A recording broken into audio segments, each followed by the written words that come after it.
introduce yourself a little bit and introduce your topic.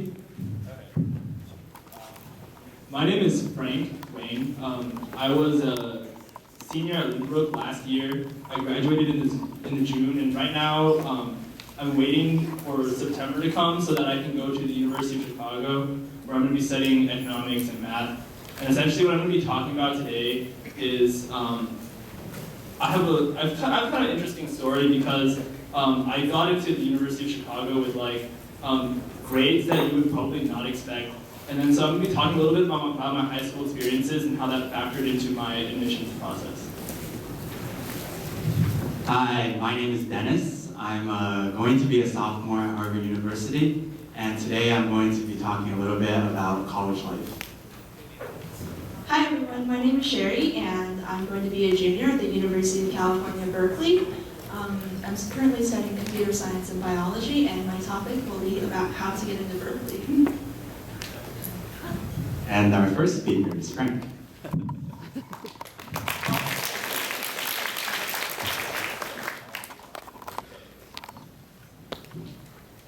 Wait, do I need to use the microphone?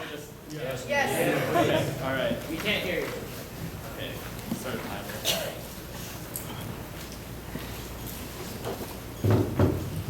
So I already kind of introduced myself already. I mentioned my name was Frank, and I'm going to the University of Chicago. And so this topic I'm about to talk to you about, essentially this issue of college admissions, I gave a very similar speech about a month ago at this institution called Springlight Education. And essentially, the topic was kind of labeled how to get into college with bad grades. And it sounds really bad because naturally, why would I be talking about a topic like this? Why would I be talking about getting to college with bad grades? And the first reason to that is that I went through high school with fairly bad grades. And then you guys can all laugh at that because it's actually very true, but then I think it's a very interesting question because the second reason why I'm going to be talking about this is actually because there's people who are interested in listening to something like this. Because there seems to be this understanding among a lot of people that the only way that you can get into a decent college is to have very, very, very good grades. And then for a lot of us, especially those of us with less than stellar grades, that makes us a little bit nervous, right? The reality is, what I'm actually going to be talking about today is going to be a little bit different because I'm changing the question from how do you get into college with bad grades to a very different question. The question is, how do you succeed with bad grades? Because if you think about it, the reality is the only reason why we want to get into college is in a good place. The only reason why we want to get good jobs is for the long-term goal of success, right? And so I think it's very interesting because knowing that we're trying to get into college so that we can succeed in the long run, and knowing that success is really our long-term goal, the question of how do we succeed with bad grades actually sounds really, really silly, right? After all, what does bad grades have to do with success? What does it matter that maybe you got a B in AP Bio your junior year? What does it matter that maybe you lost 2 points on the ACT? In the long term, we all know that for the most part, employers won't really care. For the long run, your professors won't really care. This is just one B. It's just a number on your report card. And so essentially what I'm going to be trying to convince you guys of today is that the grades themselves aren't what matter. What really matters is what the grades tell you about yourself. And so it's really interesting because changing this question, the process of changing this question from how do we get into college with bad grades, how do we succeed with bad grades, we can actually answer both questions. And the reason for this is because in the long run, you and colleges have something in common, and that is that both of you guys, both colleges and both of you guys want to see you succeed. Right? Because the goal of the college admissions in the long run as well is to admit people who will succeed in the long run, right? They want to see people who are going to be starting up innovative businesses. They want to admit people in the long run who are going to be very successful intellectuals. And so, considering you guys both have the same goal, it seems to stand to logic that grades themselves don't matter very much. And so, with that in mind, with that being said, essentially, I'm going to be introducing you to this very fundamental way of thinking about college admissions today. It's kind of an idea that I thought of a couple months ago. And then to back up the story, I'm just going to tell a little bit about myself at the end of it. Okay. So what is this fundamental idea that I have? The fundamental idea is that when it comes to college admissions, what really matters isn't where you are right now, but the reality is instead of where you are right now, what matters is where you're going in the future, right? So what I mean by this is instead of thinking about college admissions as you having to fulfill a certain set of goals or a certain set of like accomplishments in order to earn admissions to these top colleges, instead your goal should be to show colleges that you're a certain kind of people or a certain kind of person, right? You want to show colleges that you are hardworking, that you're interested in learning, and that you have like these positive character traits such as like honesty or like good work ethic, because in the long run of things, it's these character traits that really matter. It doesn't matter that you know a little bit of bio coming out of high school. It doesn't really matter that you know a little bit of computer science coming out of high school, because in the next 10 years or so, there's going to be so much that's left to learn. There's going to be a huge amount of material that you don't even know exists yet. And so any small differences in skill or knowledge that you have coming out of high school actually matters very little. And so, essentially, I have a kind of an interesting story to illustrate this point. I have a friend whose name is Eric Zhu, and actually he left for Princeton University this morning. He came to see me last night at 1 a.m. My parents don't know about this. Okay. And so, I was getting lunch with Eric a couple weeks ago, and what he told me is, he told me the story about his visit to Princeton University, and how he sat into this class, this graduate level class called Advanced Logic. And a little bit of introduction about Eric. Eric is someone that we would consider like a model student. He's like an excellent student. He graduated from Lynbrook with me with a 4.0 GPA. He was an Intel semifinalist.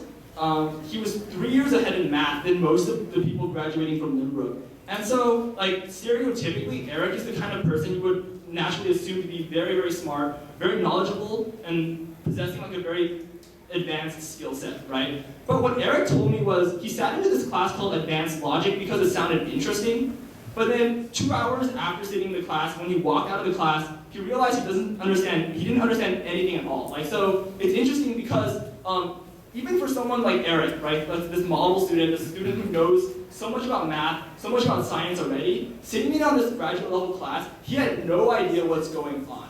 And the point of this story is to illustrate the fact that in the long run of things, there's still a long way to go. You have years and years of study ahead of you, and after that you have years and years of work. And so if you look at this from the college's perspective, it really doesn't matter very much where you are right now. It doesn't matter that some of you might know a little bit more French or a little bit less Spanish or a little bit more math, because in the long run of things, all of that goes to zero, essentially. The limit as n approaches infinity, the solution goes to zero. And then so, essentially, well, like this fundamental idea that I have that I'm talking to you about today, it's really about like a very broad point of view about college admissions. So I want you guys, when you guys apply to colleges, instead of thinking about marketing yourself as like a person with a very broad skill set, it's much better to market yourself as a person who has very strong characteristics. Someone who's very interested in learning, someone who's interested in the college, and someone who has the work ethic to actually succeed in the long run, because your goal is really to succeed in the long run. The college's goal is for you to succeed in the long run. So with both these in mind, I think that's what you guys should be trying to portray yourself as when it comes to college admissions. And so the reason why I talk so much about this is because of my kind of high school background. So I entered high school in 2008, Lynbrook High School. I think most of you probably have heard of that. But my first 2 years at Lynbrook, I had a cumulative semester GPA of 3.33. Okay, and then coming from this academic environment, such as Lynbrook, that's kind of surprising because we have a very strict academic kind of culture, right? And so like all my friends, for example, graduated with valedictorian statuses. This is a very funny story.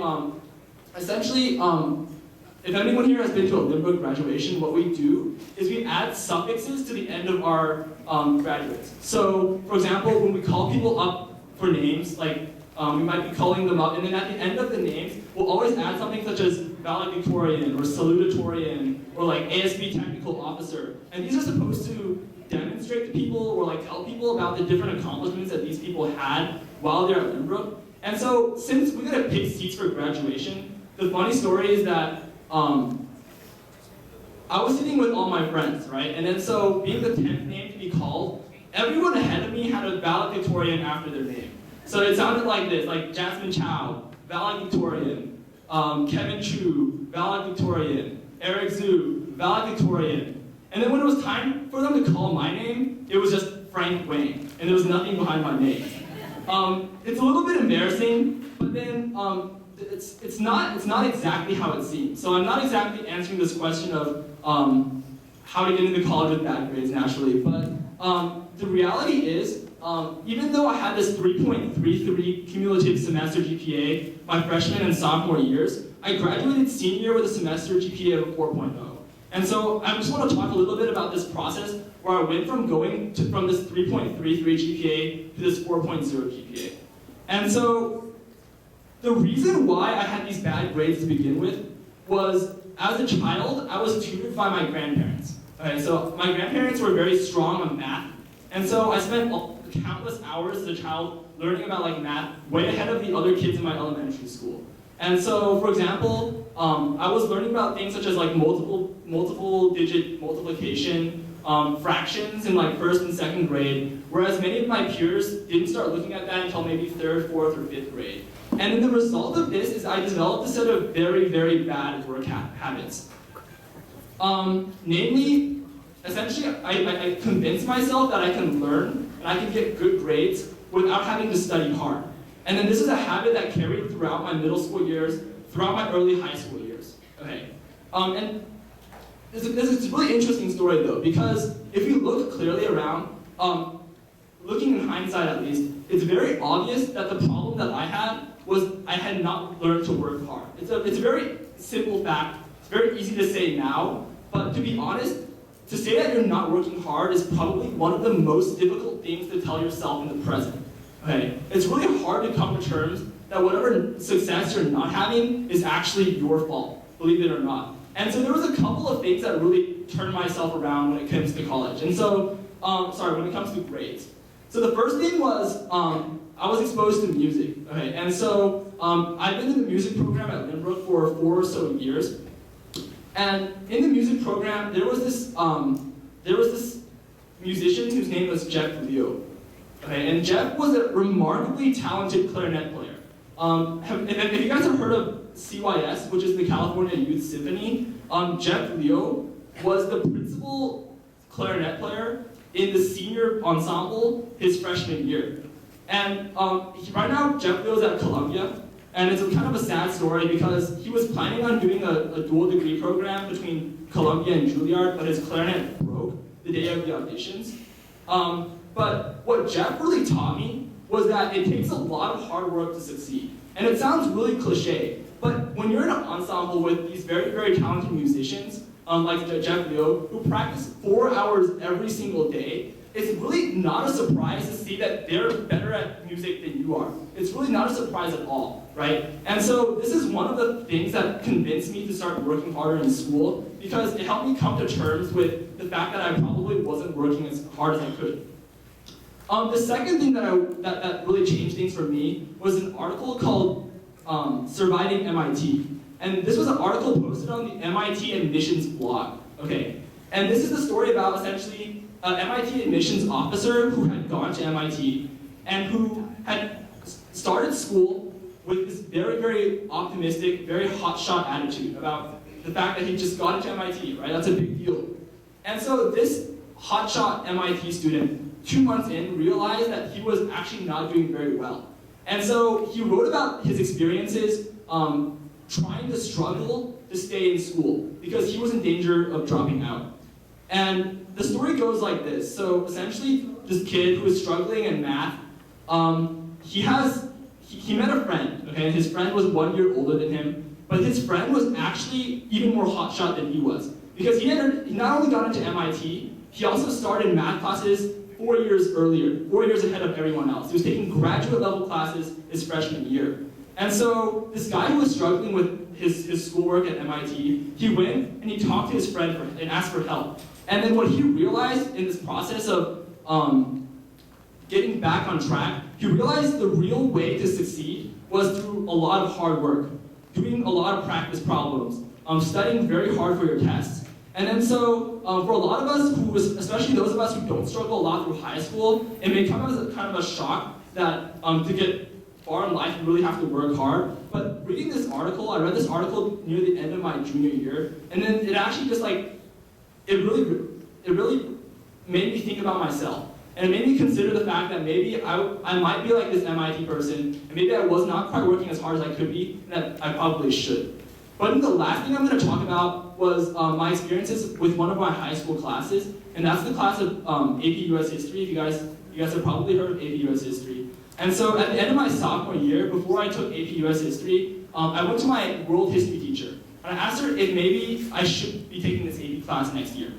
And my world history teacher told me essentially that I would enjoy the class, but I probably shouldn't expect an A. And I kind of took offense to that. I was like, wow, you don't think I can get an A in AP US History? And so with that in mind, like I kind of like made it a challenge for myself to get an A in AP US History. And so before the first day of school, we had a test the very first day of school because we had summer reading. And what happened was, I stayed up for 3 consecutive nights before the first day of school, like going through the book, like memorizing all the little details, remembering all the lists. And then on the first day of school, that test that we took, the average score of that test was the 72%. Okay? And then I got away with a 96, which was a very, very unique experience to me because I had been used to getting C's and B's on all of my tests. And what I realized at that moment was that if you put hard work into what you do, if you have the right attitudes and you have the right study habits, in the long run, succeeding is actually very, very easy. Like what I found like throughout my junior year and senior year was that those were actually the 2 easiest years I've had in high school. And it's surprising because the results of those 2 years, especially measured in my GPA, were much, much stronger than my first 2 years. That's essentially my experiences through high school. It's kind of a unique experience because talking to a lot of my friends, it turns out a lot of my friends have very, very similar experiences, what we call an inflection point. And so I'm talking to you here, when I'm trying to answer this question, how do you get into college with bad grades? The reality is, it's not something that you really have to worry about intrinsically. Because if you look at the long term of things, if you look at things like how you're going to succeed in the long run, how you're going to get to where you really want to go, the answer really lies in your ability to work hard and your ability to like pursue your goals with like genuine passion, right? And since colleges know this and you know this, for some of you who might not have worked so hard in high school, it may be too late to get into a good college. It might be too late to end up in the graduate school or get the job that you want. But the reality is, in the long term of things, there's always that second chance. And so I consider myself, when people ask me why I got into the University of Chicago, I always answer that it's because I got lucky. Because I hit that inflection point at the right point in my life, and that I found my wind, like just early enough so that I could convince the University of Chicago that I was the right kind of person. But whether or not you're that person, whether or not you have that ability to work hard now, the real takeaway from my speech is that I think all of you should really pursue what you want to do with genuine passion and not be afraid to work hard. Like that's a really big theme in my personal life. It's something that I actually have given a lot of thought to over the last couple of years. And so before I finish up this speech, I just want to leave you with a quote from a man named Vince Lombardi, who was the coach of an American football team who won the first 2 American Super Bowls. And what he says is the difference between a successful person and others is not a lack of strength, nor a lack of knowledge, but rather a lack of will. And so I hope when you guys all go home, maybe some of you guys will forget my speech, but for those of you who don't, just remember that it's a cliche saying, but work hard, play hard, and you guys will go like very far away. Yeah.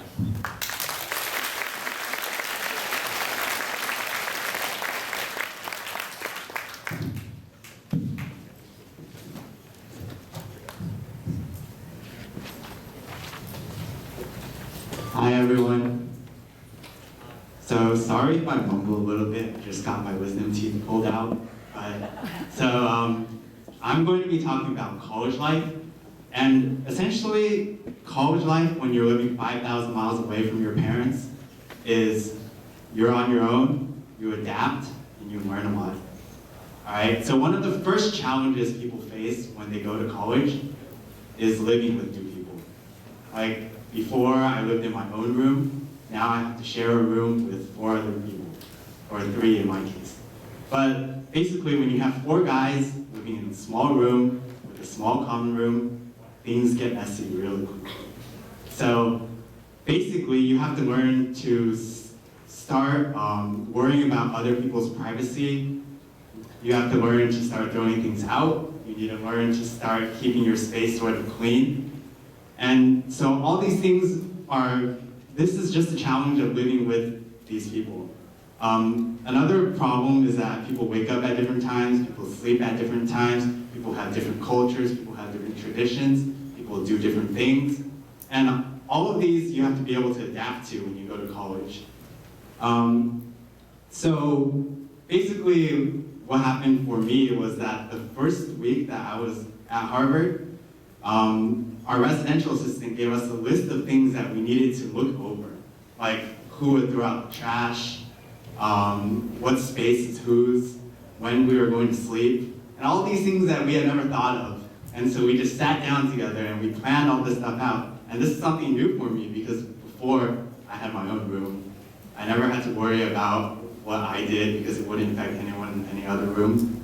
And so, along with living with other people, you also meet a lot of different people. So I went to Lynbrook High School, and I think Lynbrook High School is 71% Asian. But when you go to like a liberal arts college, private school, there are people from all different places. Like, for example, my roommates, one of them was from the Dominican Republic, one of them was from Peru, and one of them was from Vegas. And I met a lot of international students from all over the world. And at the end of the day, you have to become a little more, you have to be a little more understanding of what other people around you think, because they may not think the same way as you. Like, for example, I live in the Silicon Valley, I have a nice house, and I'm pretty comfortable. But I have a friend from Iraq who lives in a war zone, and every day, like, there's that fear of what's going to happen. And it sort of changes you when you talk to people like this, because they have a whole different perspective on the world than you do. And so, on a quick note, a lot of the times you're going to meet a lot of different people and you're not going to remember all of them because there are just so many people at the school you're going to. And so you can try to remember all of them, but I think it's a better idea to try to start forming like closer relationships. So, because it's almost impossible to remember 200 people, but if you can remember like 10 to 15 people that you see all the time, then I think that will exponentially help you in college. All right, so now I'm going to diverge and talk about food. Because at Harvard this is true, I'm not sure if it's true at other schools, but the cafeteria is really bad. There is a rumor, or I guess a lot of people believe that freshmen, when they go to college, they're going to gain like 15 pounds in the first year. Okay, I actually lost 10 pounds the first year because the cafeteria food was that bad, and I didn't want to go out to eat that often. But, so, basically, if you eat in the cafeteria, I think the theory behind Freshman 15 is that you have unlimited food all the time. But I think a lot of the time the cafeteria food isn't that great. And so that pushes you to go out to eat, but then you also don't want to spend money. So the way I solved this issue is I took a part-time job. And so every time I got paid, I went out to eat. And when I didn't get paid, I didn't go out to eat. And that helped me out a lot because I hated the cafeteria food. Okay, so now I'm going to talk about a little more academic-related issues. So in high school, you have 5 to 7 classes. You go to school 8 hours a day. And basically, that's like all your time being taken up right there. In college, you have 4 classes, maybe 5, or maybe 6. You go to class 3 hours, each class roughly 3 hours a week. And another difference is in high school, you have a list of 40 classes. You know what 5 of your classes are going to be. You pick 2 electives. In college, you have a list of 2,000 to 3,000 classes. You're trying to fulfill, everyone's trying to fulfill different concentration requirements. Everyone is trying to double major. Everyone is trying to figure out what their secondary is going to be. So the combinations are almost endless. So I think that in college, there are 2 problems.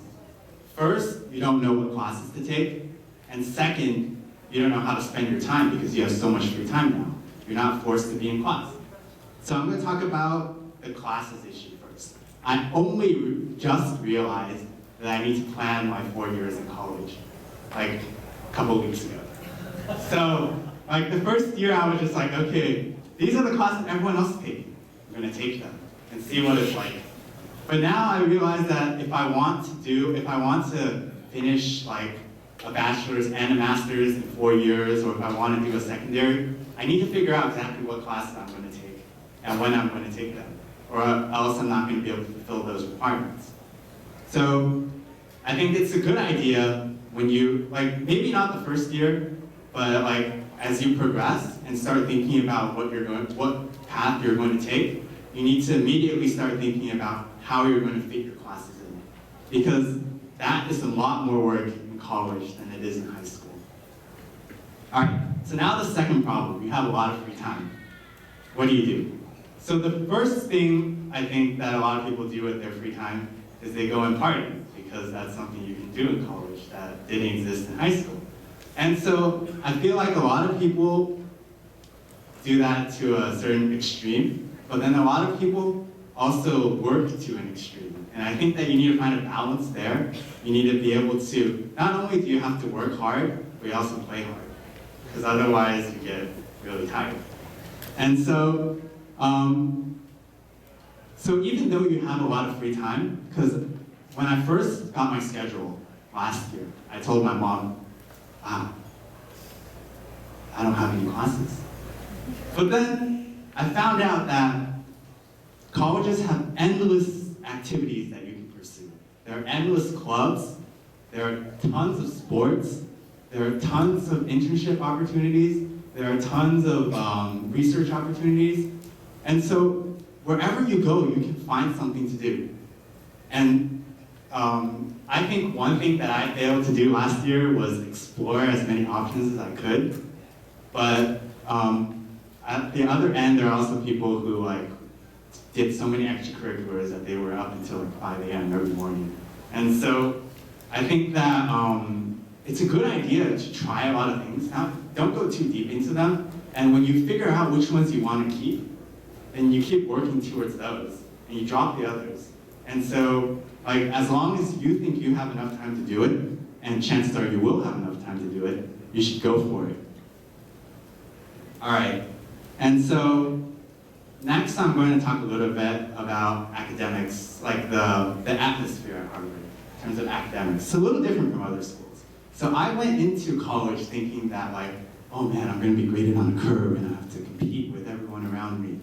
But that's true at some schools. But at Harvard, there's pretty heavy grade inflation, which means that the professors are willing to give A's to everyone if they work for it. So you don't really, like, there's a healthy amount of competition between people. People still want to excel. But it's not cutthroat in that people are also very willing to help other people. Like in my Math 25 class, I wasn't doing too well, but if I had a question, I could go and ask anyone in my class. And nobody would be like, nobody would give me false information, nobody would try to cheat me, everyone would try to help each other. And I think that supportive environment is very nice, especially in a liberal arts school. And so, let's see, the last thing I kind of want to talk about are breaks. Because in college, another thing that changes is you have really long breaks. Like in high school, I think winter break is 2 weeks long, and summer is about 10 weeks long. My winter break this year was a month and a week, and my summer break was 15 weeks long. So yeah, you have a lot of time. And I think that what a lot of people try to do is they look for internships, they look for research, they try to find things to do to fill that time, right? So I would just say for internships and research, you want to do that early. Like a lot of people think that second semester is a good time to go and start looking. I would say it's probably better for you to start doing interviews, talking to professors in like October. Because then you have a better chance of finding stuff, you have more opportunities open. And one thing I think people don't, or some people don't understand is that you can apply to as many things as you want. You don't have to take them all. So like, don't limit yourself when you're trying to apply for things, because like the same thing, similar to college admissions process, you can apply to a billion different things and take one that you think will best fit you or best fits your timeline or whatever. So at the end of the day, I think going back to what I said at the beginning, in college, you're sort of on your own now. You're going to make a lot of friends. You're going to learn how to adapt to a new environment. And you're also going to learn a lot in the process. And so, but one thing is important, is in college you have to be able to push yourself. Because your parents aren't going to be there every day telling you to do this, go to sleep, or something. I think the lights just died on me. But okay, so basically, I think that this is something that you need to start working on before you go to college, being able to push yourself. I think it's good for parents to try to push their kids, but at the same time, I know kids who have been pushed really, really hard through high school, but when they get to college, they just tank because they don't know how to push themselves. So I think that even though pushing your kids is a good idea, also giving them some sort of freedom to like explore themselves and learn how to push themselves will help them a lot when they get to college. And so when I was in high school, I was the president of an organization called Bay Echo, and we dealt a lot with this trying to help parents and teens navigate through high school. And if you want to learn more about this organization, they have a booth outside somewhere out there. So, yeah, thank you very much. I hope you guys can take something away from that. Thank you. Our next speaker is Sherry from Berkeley. Thank you.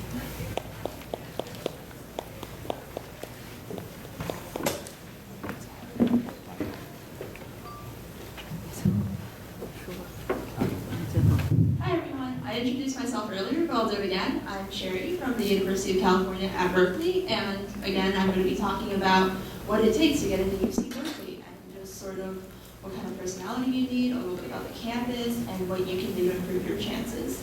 So a little bit background about Berkeley. UC Berkeley was founded in 1868. It's one of the top public schools, as everybody knows, and I think we're ranked number 3 worldwide on US News. We have 23 top-ranked programs. We're not actually more technologically better or more liberal artsy better. I think our English is number 1 and our computer science is like 1 or 2. So we're actually pretty balanced no matter what you want to study. We have a diverse student body, great people. We have 1,700 plus student groups on campus. And everybody brings something different to the table. That's what I really, really like about our campus. We also have lots of school pride with California Gold and Yale Blue as our school colors. We have tons of sporting events for you to attend. We have Olympic athletes that come every year. So every year, big game against Stanford. I don't know if you've heard of it. But yeah, there's always something to do on campus.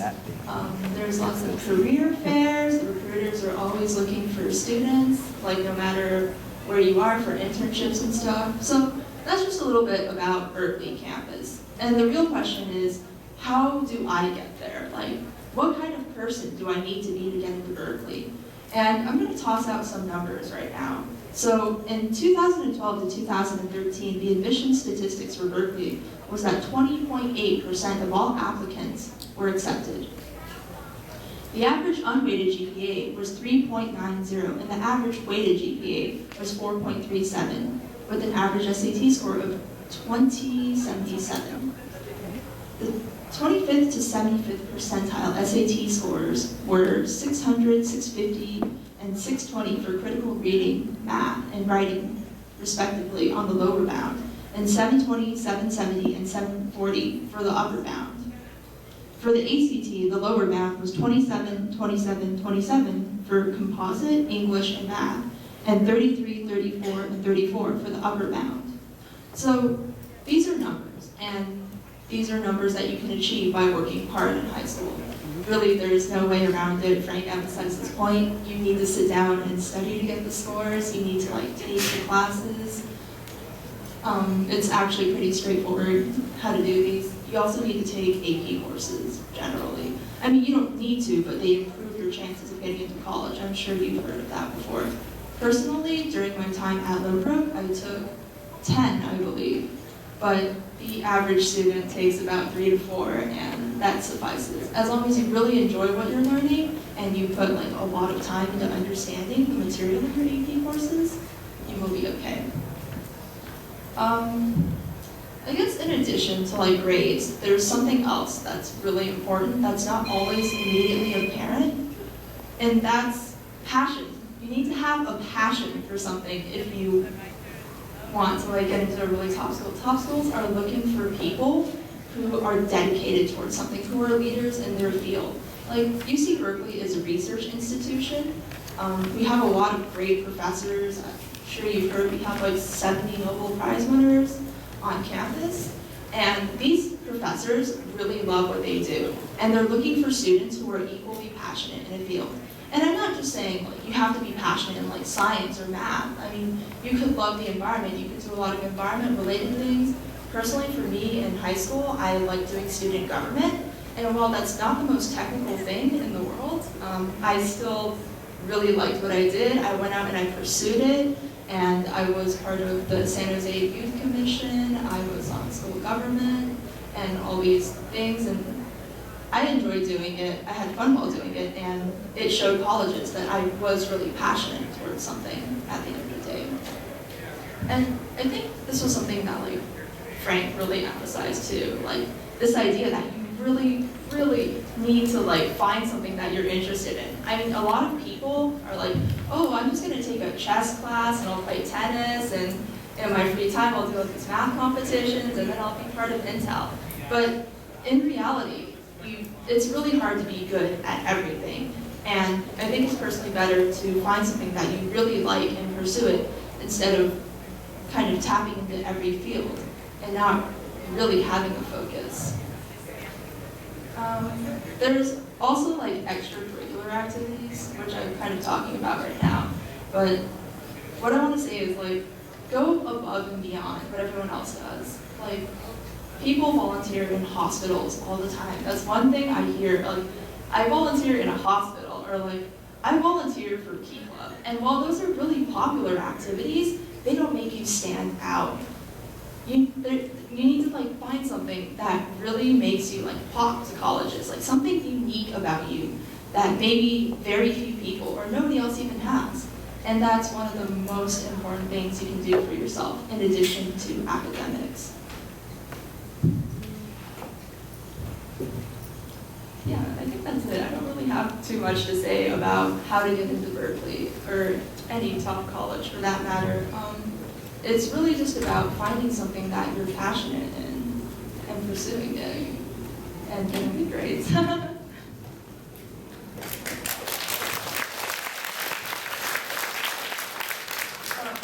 Also, at the conclusion of the seminar, our student panel will be outside next to the Bay Area Echo table if you have any questions to ask. There's also a great organization for the parents.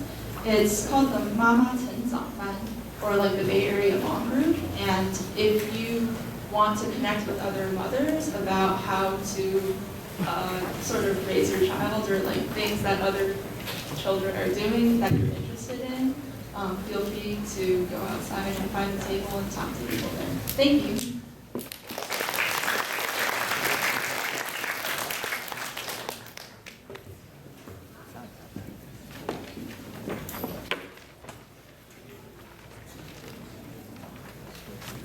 Wait, did you just say we're going to do that every class again? Yes, we are. Who was that? I was told that that happened. She told me